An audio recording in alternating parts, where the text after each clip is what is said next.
The river roared like 1,000 angry drums. Houses shook.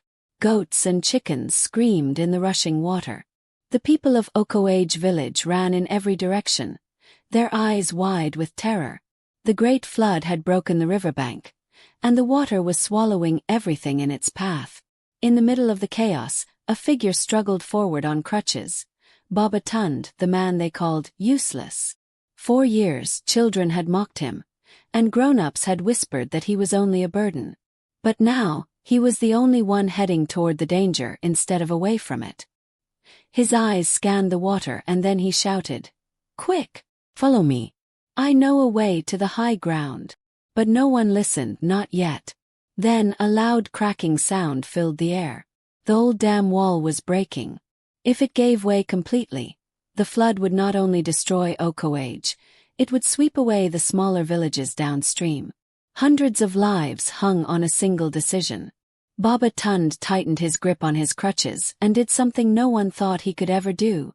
Okawage was a small but lively village, tucked between a green forest and the wide Odo River. The air always smelled of wood smoke and fresh yam porridge, and every morning, roosters crowed so loudly they could wake the ancestors themselves. The people here worked hard and lived simply. Farmers tended yam fields, fishermen cast their nets in the river, and market women sang while selling tomatoes and palm oil under the blazing sun. Everyone knew each other's names, and news traveled faster than the wind. But not everyone felt like they belonged. Baba Tund was one of them. He was in his late 50s, with a limp in his left leg and scars running down his shin. Some said he had once been a strong hunter before the accident. Others claimed he had been cursed. Whatever the truth, he now walked slowly, leaning on his wooden crutches, and couldn't join in the heavy work that kept the village alive. The children often followed him, calling, "Crutch! Crutch!" Slow as a snail.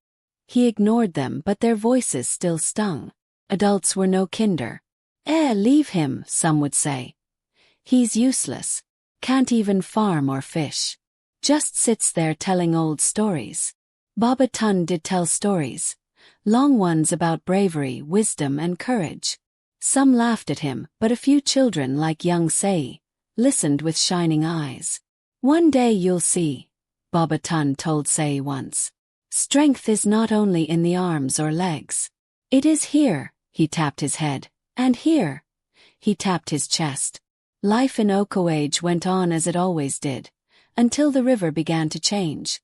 It started one evening in the rainy season. The clouds had been heavy all week, and the Odo River, usually calm and friendly, had turned brown and restless. Fishermen came back earlier than usual, saying the current was too strong.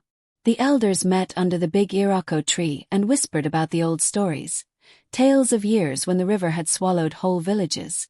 Baba Tund sat nearby, listening. He remembered those tales well, but he also noticed something the others didn't. The water level had risen faster this year than in any story he had heard. That night, as he lay on his raffia mat, rain drummed on the roof and he couldn't sleep. Something in his chest told him the village was in danger. The next morning, the sun peeked through the clouds, and life seemed normal again. Children went to school, women went to the market, and men went to their farms. But far upriver, hidden in the hills, the rain had been falling without rest. By the time the first sign reached Okawage, it was already too late to stop it. It came in the form of a deep rumbling sound from the distance, like thunder rolling underground. People paused in their work, confused. Then, someone shouted from the riverbank, "Come and see. The water is rising again." Baba Tund grabbed his crutches and hurried to the river. What he saw made his blood run cold. The current was twice as fast as yesterday, carrying broken tree branches and even the carcass of a goat. This was no ordinary flood. He looked at the villagers, laughing nervously and saying it would soon pass. He wanted to warn them, but he knew they wouldn't listen to the useless man. Still, he had to try. He opened his mouth to speak, but just then, a boy ran toward the riverbank, screaming a single word that made every face turn pale. "Damn!" The crowd fell silent. Everyone knew what that meant. The dam upriver was in trouble. If it broke, Okoage and the other villages would face a disaster no one had seen in generations. And in that moment, Baba Tund realized. He was the only one who knew a path that could save them. But would they follow him? The rumbling grew louder, like the ground itself was groaning. Some villagers rushed to gather their goods. Others stood frozen, unable to believe what they were hearing. The word dam carried too much history. In the elders' tales, a broken dam meant walls of water sweeping away entire communities. But instead of preparing for escape, many argued. "It will not break," said Adewale, the strongest fisherman. "The government built it well." Others nodded. "We have seen rains worse than this," added Mamadoop, the palm oil seller. "Stop frightening people." Baba Tund's jaw tightened. He wanted to shout, "You are wrong," but he knew his voice would be swallowed by doubt before it reached their hearts. After all, what did the useless man know? Still he could not stand still. He turned to Sei, the young boy who always listened to his stories. "Go to the elders under the Iroko tree," Baba Tund whispered. "Tell them I said the flood is coming. Tell them to gather the people on the west side road." They frowned. "Will they listen?" "They must," Baba Tund said. Sei ran off, his small feet splashing through the puddles. Baba Tund limped toward the riverbank again. The water was licking at the toes of the mango tree roots now. He had seen this before, the river swallowing land little by little before it roared forward in a rush. A shout came from the path leading from the hills. A hunter named Kola stumbled into the village, his face pale, his clothes soaked. "The dam wall is cracked," he cried. "It will not last till nightfall." This time no one laughed. The market women dropped their baskets, the farmers left their hoes, and children clung to their mothers. Fear spread faster than the rising water. The elders met quickly under the Iroko tree. Their wrinkled faces were tight with worry. "We must move the people to safety," Elder Fatai said. "But which way? The main road to the town is already flooded." No one had an answer except Baba Tund. "I know another path," he said, stepping forward. All eyes turned to him, some surprised, some doubtful. "It is the old hunter's trail through the high ground behind the cocoa farms. It is long, but it will take everyone to safety before the water reaches there." Elder Fatai hesitated. "That trail has not been used in many years. Are you sure it is clear?" "I walked it just last week," Baba Tund replied. "It is safe." A murmur spread through the crowd. "Can we trust him?" one man whispered. "He can hardly walk himself." Baba Tund's chest burned with shame, but he stood his ground. "You can doubt me," he said quietly, "but if you waste time, the flood will not wait." Another loud crack echoed from the hills, followed by a low, rolling roar. The dam was failing. Elder Fatai looked at the others. "Gather the people," he said. "We will follow Baba Tund." It was the first time in many years anyone had spoken those words. The villagers began to move, but the river had other plans. The water surged forward, flooding the lower huts faster than anyone expected. Screams filled the air as chickens flapped wildly and goats tried to swim. Baba Tund gripped his crutches. "We must leave now," he shouted. But just as the first group started up the trail, a frightened mother screamed. Her little daughter had wandered toward the flooded path in search of her puppy. The water was rushing toward her. And Baba Tund was the closest one to her. The little girl stood frozen, clutching a small black puppy to her chest as the brown floodwater rushed closer. The current was fierce, swirling with branches and debris. One wrong step and she would be swept away. "Zainab!" her mother cried, trying to run toward her, but the water was already too deep in that direction. Others shouted, panicking, but no one moved forward. The current was too strong. Baba Tund's heart pounded. His bad leg throbbed, but he pushed it aside. He dropped one crutch and leaned on the other, dragging himself toward the girl as fast as he could. "Don't move!" he shouted to her over the roar of the water. "Stay where you are." The girl's eyes were wide with fear. The puppy whimpered. Behind her, the muddy water was spilling into the narrow path, breaking bits of fence and carrying them away. Baba Tund reached the edge of the flood and tested it with his foot. It was cold, powerful, and ready to pull him under. For a moment, his mind screamed, "You can't do this." But then he remembered the way people had looked at him for years, like he was nothing, like he was a burden. Not today. He pushed his crutch deep into the muddy ground for balance and stepped into the water. The current shoved against his legs, almost knocking him down, but he leaned forward and kept going. Each step was a battle. The water tugged at him. His foot slipped on the hidden rocks beneath, and his arms shook from the strain of holding himself steady. But he kept his eyes on Zainab. When he was close enough, he stretched out his arm. "Give me your hand," he shouted. She shook her head, clutching the puppy tighter. "My dog. Give me your hand first." His voice was firm. She hesitated, then reached out. He grabbed her wrist with surprising strength and pulled her toward him. The puppy yelped as the water touched its paws, but Zainab held on tight. Baba Tund swung her up onto his good side, holding her like a sack of yam, and began the slow, painful walk back to dry ground. The current fought him with every step. His arms ached. His bad legs screamed in pain. But his grip on the girl never loosened.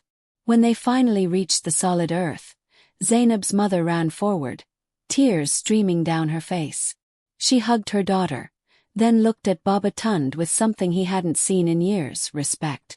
There was no time for thanks. The flood was advancing faster now, eating up the main road. The roar from the hills was louder, a warning that the dam's final collapse was near. "Everyone to the trail!" Elder Fatai shouted. "Follow Baba Tund." The villagers began to move in a long, nervous line. Mothers carried babies, men carried baskets of food, and children clung to each other. Baba Tund took the lead, leaning heavily on his crutch. The old hunter's trail started just beyond the cocoa farms, winding upward toward the rocky hills. But it was not an easy climb, especially with so many people and the flood close behind. Halfway up the first slope, the ground shook under their feet. A sound like thunder exploded from the hills. It was followed by a deep, endless roar. The dam had finally broken. People froze. Even from this distance, they could see the massive wall of water racing toward Okoage. It was higher than the tallest palm trees and moving like an angry beast. And it was coming faster than anyone had imagined. The sight of the wall of water made even the strongest men gasp. It was not like the gentle rise of the river during normal floods. This was a monstrous wave, brown with mud and littered with trees, barrels, and pieces of rooftops. It roared down the valley as if the earth itself had broken open. "Move!" Baba Tund shouted, louder than anyone had ever heard him. His voice, sharp and commanding, cut through the panic like a whip. The villagers surged forward on the narrow trail, feet slipping on wet soil. Children cried, goats bleated, and the air was thick with the sound of panting and the slap of hurried footsteps. The trail twisted between tall cocoa trees whose wet leaves slapped against their faces. Sei ran beside Baba Tund, his chest heaving. "Is it far?" he asked. "Not far," Baba Tund replied, though he knew they had to move faster. The water was gaining. Behind them, the wave crashed into the lower huts of Okoage. The sound of breaking wood and splintering walls tore at their hearts. Smoke from cooking fires mixed with the mist of the flood, creating a choking, bitter smell. A sudden scream made Baba Tund glance back. An elderly man, Baba Ojo, had stumbled and fallen in the mud. His walking stick had slipped from his hand, and now he was struggling to get up. The line of villagers kept moving past him. Fear was driving them forward. Baba Tund stopped. "Sei, help the others keep moving," he called. He turned back, dragging himself through the mud toward Baba Ojo. The roar of the flood was deafening now. The wave had reached the market square, just a few breaths away from swallowing the trail's entrance. "Hold my arm," Baba Tund shouted as he reached the old man. Baba Ojo clung to him, his hands trembling. Together they pushed forward step by step, until they rejoined the line. The path grew steeper. Thick roots stuck out like traps, threatening to trip anyone not watching their feet. Still Baba Tund urged them on. Faster! Don't stop until you see the big rock, he called. At last, the trail opened into a high ridge where a massive boulder stood like a watchman over the valley.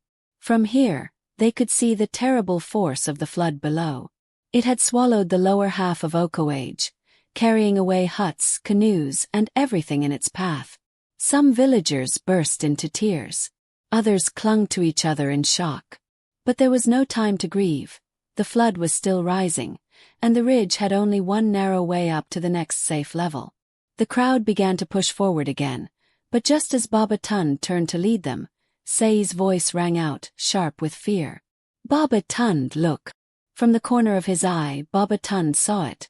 A massive log carried by the flood had slammed into the base of the ridge.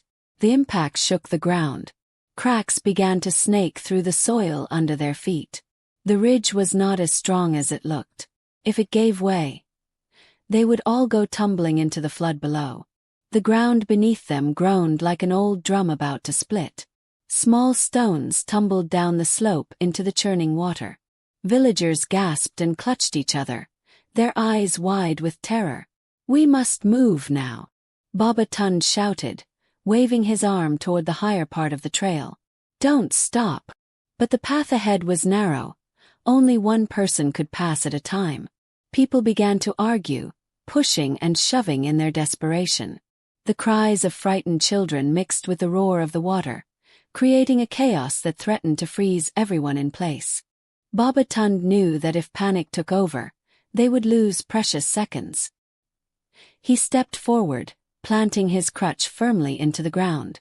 Listen to me, he bellowed, his voice cutting through the noise. We will go in order, women and children first. Hold each other's hands, stay low and keep moving. If you push, someone will fall. The authority in his tone silenced them. Slowly, the line began to move again. Just as the first group reached the next stretch of higher ground, a loud cracking sound tore through the air. The ridge shuddered violently. Say, halfway across, froze in fear. It's breaking, he cried. Baba Tund's eyes darted to the far side of the path. A large tree had fallen across the trail ahead, blocking the way. To get past, they would have to climb over it, a risky move with the ridge trembling under them. He gritted his teeth. Say, start helping the children over the log. I will keep the line moving from here. Villagers passed one by one, gripping the wet bark and pulling themselves over. Every moment felt like a race against the cracking earth beneath them. When most had crossed, Baba Tund glanced back. Only a handful of people remained on the dangerous side. Baba Ojo, Zainab and her mother, and two young boys. He waved them forward quickly.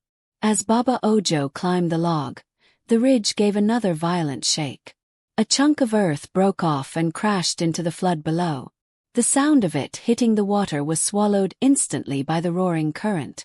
Finally, only Baba Tund was left on the collapsing side. His crutch slipped in the mud, and he fell to one knee. The world tilted as the ridge beneath him gave another lurch. Say screamed from the far side. Baba Tund, hurry! Summoning every ounce of strength, Baba Tund planted his crutch, pushed himself up and leapt toward the log. Pain shot through his bad leg, but his hands found the wet bark.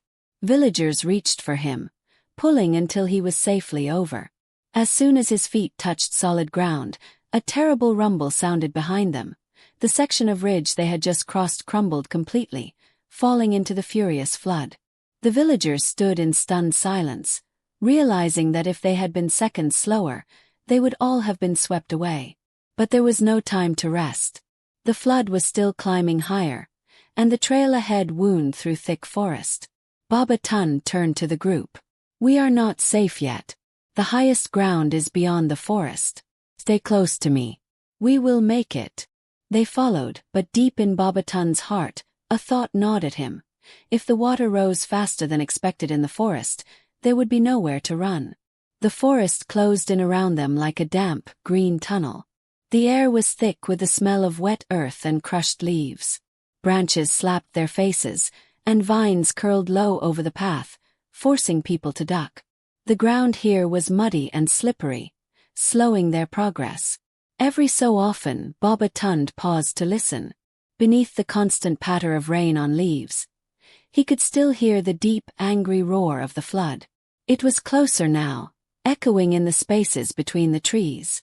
"Keep moving," he urged, though his own chest was tight with fear. A cry rose from the middle of the line. One of the boys had slipped and fallen into a shallow gully beside the path.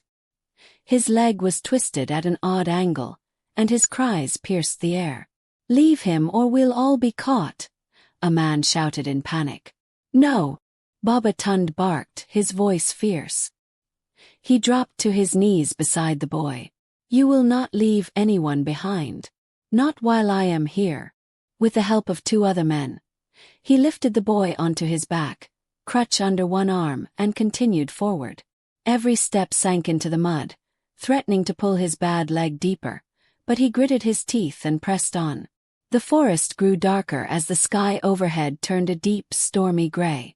Then the rain began again, not the light, steady kind, but a sudden heavy downpour that blurred the path ahead. The villagers shivered under its force. Say ran up to Baba Tund. "The water," he gasped, pointing. Through the trees they could see it, a glint of brown moving fast, snaking between the trunks. The flood had found another way into the forest. "Run!" Baba Tund commanded. The villagers stumbled forward, their feet splashing through shallow pools that grew deeper with every heartbeat. The roar of the flood became deafening, and the ground trembled as the water smashed through anything in its way. Ahead, the path forked. One route led to a higher slope, the other curved downward toward the sound of rushing water.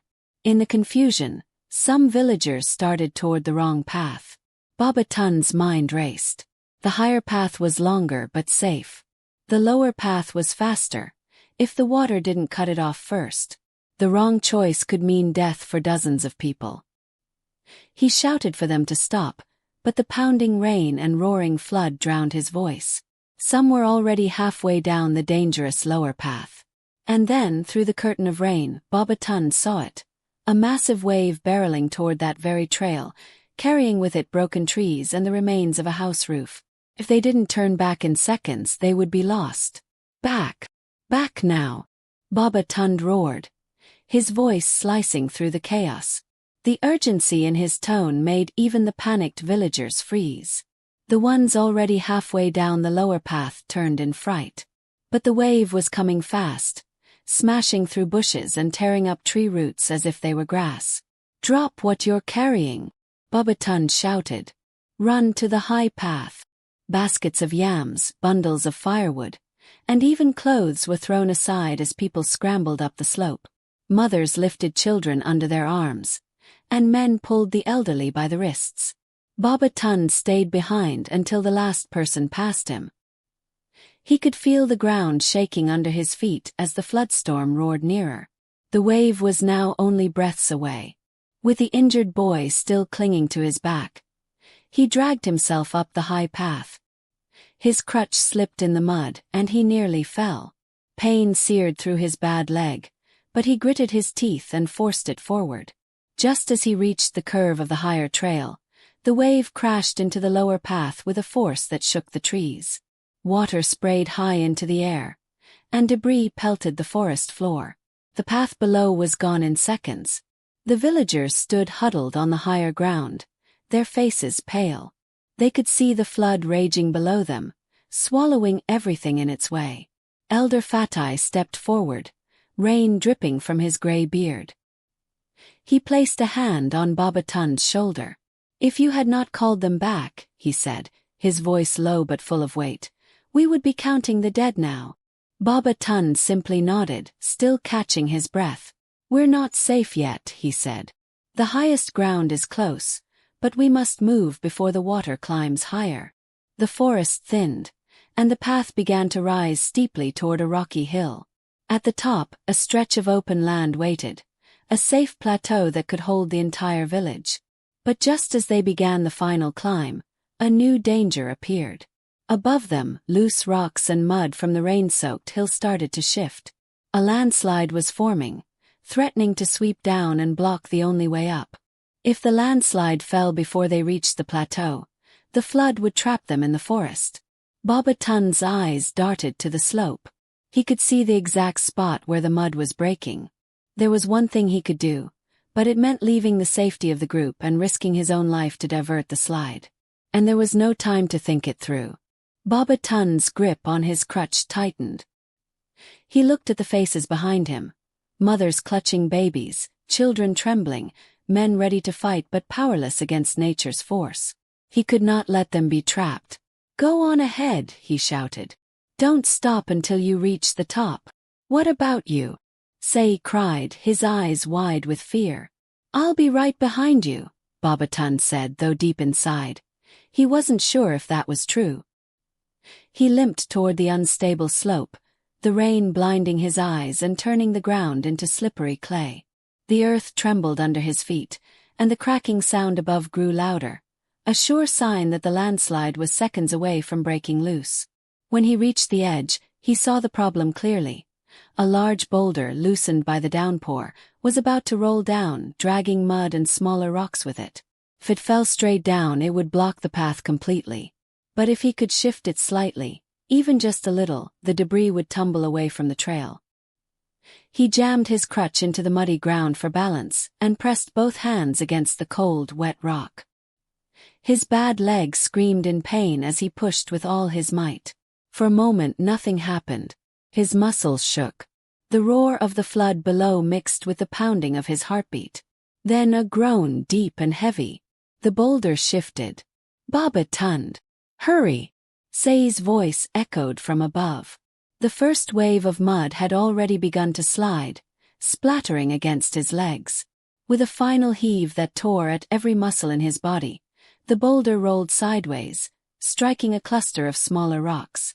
The landslide followed the new path, rushing past the trail instead of over it, crashing harmlessly into the lower forest. The way was clear.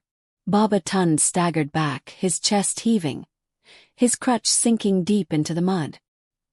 He wanted to rest, but he could hear the villagers shouting for him to come.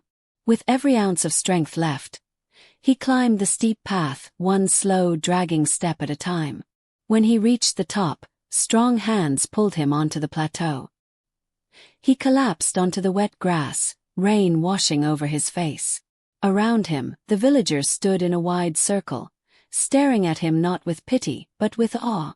The flood raged far below, tearing through the valley, but up here they were safe.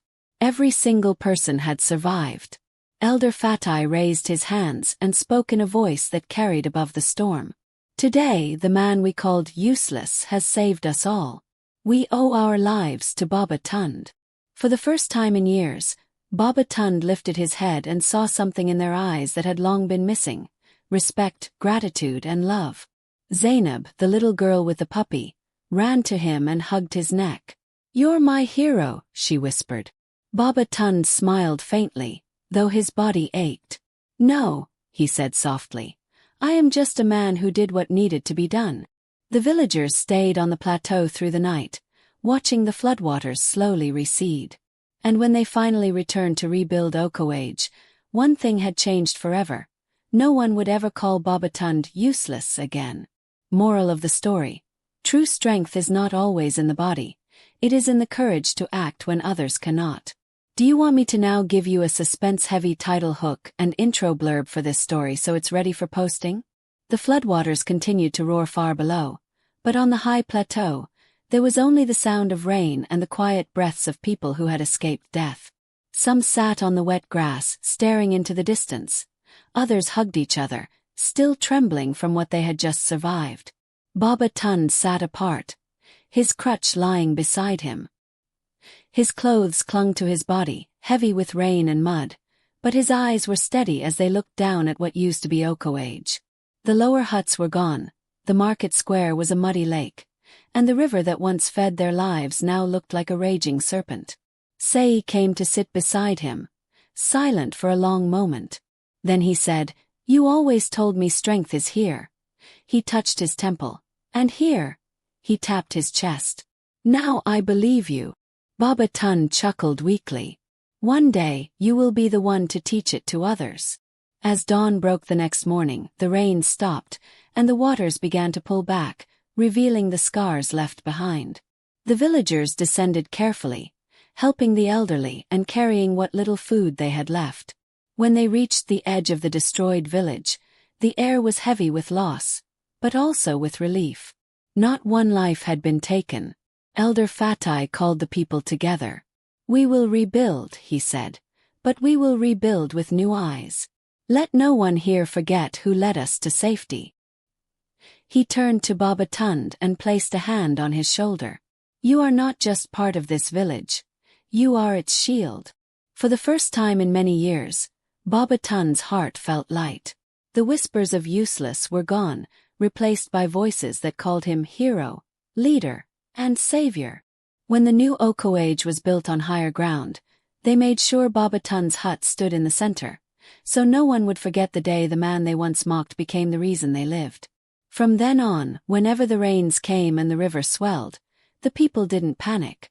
They would turn to Baba Tund for guidance, and he would lead them with the same steady courage that had saved them once before.